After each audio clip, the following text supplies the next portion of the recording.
We are currently seeing a violent collision in the microcap market. Low company valuations are meeting aggressive Wall Street price targets, with some analysts projecting returns of several 100%.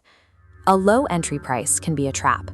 The challenge for any retail investor is distinguishing a genuine, catalyst-driven turnaround from a company simply burning through its final reserves before total failure.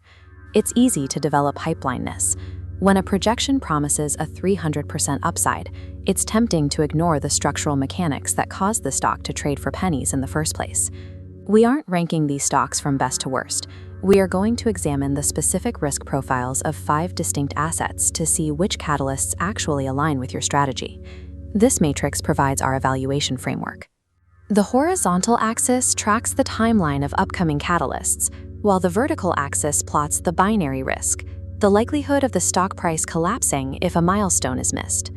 We've placed 5 specific sectors across this grid: activist-led tech, macro commodities, AI semiconductors, green tech integration, and a high-stakes biotech play. Investing in speculative names means trading the safety of an index for the heavy lifting of catalyst hunting. Let's look at the first sector. Snap Inc. is the designated play for the turnaround value hunter. The stock has plummeted 95% since its 2021 high, yet it generated $1.7 billion in revenue in the final quarter of last year. Revenue is growing globally, but that growth has been masked by gross mismanagement and a bloated payroll that has historically prevented consistent profitability. The immediate catalyst is the arrival of Aranic Capital Management. They launched an aggressive campaign to force a complete organizational restructuring. This blueprint details the steps needed to reach a $35 billion valuation. Aranic wants management to spin off the AR glasses unit, eliminate other loss-making divisions, and downsize the payroll. If followed, it represents a 7x multiplier from today's price. The trade-off is purely political. Success here depends entirely on management's willingness to listen to an activist. If they dig in for a proxy war, the stock remains stagnant. Pulsar Helium targets the macro trend speculator. This is a play on the essential commodities required for the rapidly growing space economy. The macro supply squeeze is severe. Global demand for helium is expected to double by 2035, while supply struggles to keep up, creating shortages. High-tech industries depend on it for rocket fueling, chip manufacturing, and quantum technology. This imbalance is why 5 separate analysts have set an average price target of $81 Canadian, even though the stock currently trades around $2 on the OTC and AIM markets. Physical extraction is the bottleneck. Pulsar is drilling in Minnesota and Greenland, but resource development in these environments requires massive capital and significant lead times. You are trading immediate liquidity for extreme volatility.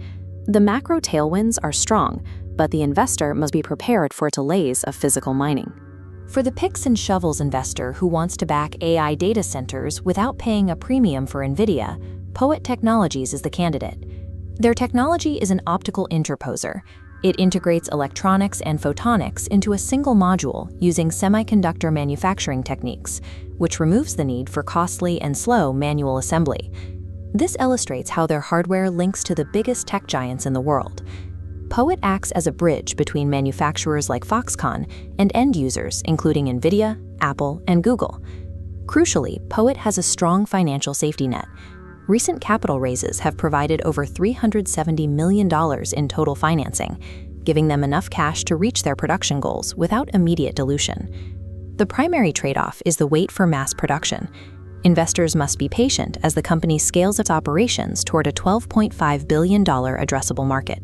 Dragonfly Energy is the designated pick for those focused on green tech hardware and large-scale industrial integrations. The company's fundamentals have improved recently. They restructured their debt and focused entirely on near-term revenue, resulting in consistent growth over the last several quarters. Their value is in solid-state lithium battery cells. They use a patented dry electrode process that can be used for everything from home solar storage to electric vehicles. The singular catalyst for their $3.25 price target is commercial integration. Dragonfly is working with PACCAR to put these batteries into heavy-duty freight trucks. This stock is tied to a single partnership. If the PACCAR integration scales, they gain a foothold in the trucking market. If it doesn't, the technology loses its primary path to high-volume revenue. Finally, we have Gain Therapeutics, the high-stakes target for the binary event trader. They use an AI-supported discovery platform to develop treatments for Parkinson's and other neurodegenerative diseases, targeting a market worth billions. Unlike many clinical-stage biotechs, Gain has zero debt and a cash runway that lasts through 2026, which provides a rare layer of protection for a company of this size. Two immediate catalysts will dictate the stock's direction: feedback from the FDA regarding their clinical path, followed by a 100-patient phase 2 trial starting in the third quarter. This is the reality of biotech. Despite a clean balance sheet, the valuation is a binary outcome tied entirely to a single regulatory decision. Buying a stock because an analyst predicts a 300% gain often fails. It ignores that these companies have already collapsed 90% from previous highs. Speculation requires you to align the specific friction points of a company with your own unique risk tolerance and timeline. This scorecard evaluates all 5 assets. A patient investor fits Snap's restructuring, while Mako speculators align with Pulsar's spaceplay. Cash-conscious tech supporters fit Poet's data centers, and green tech analysts align with Dragonfly's trucking integration. Gain Therapeutics is strictly for those accepting unpredictable FDA trials. Look at your own portfolio and let me know in the comments which of these risk profiles defines your strategy for the coming year.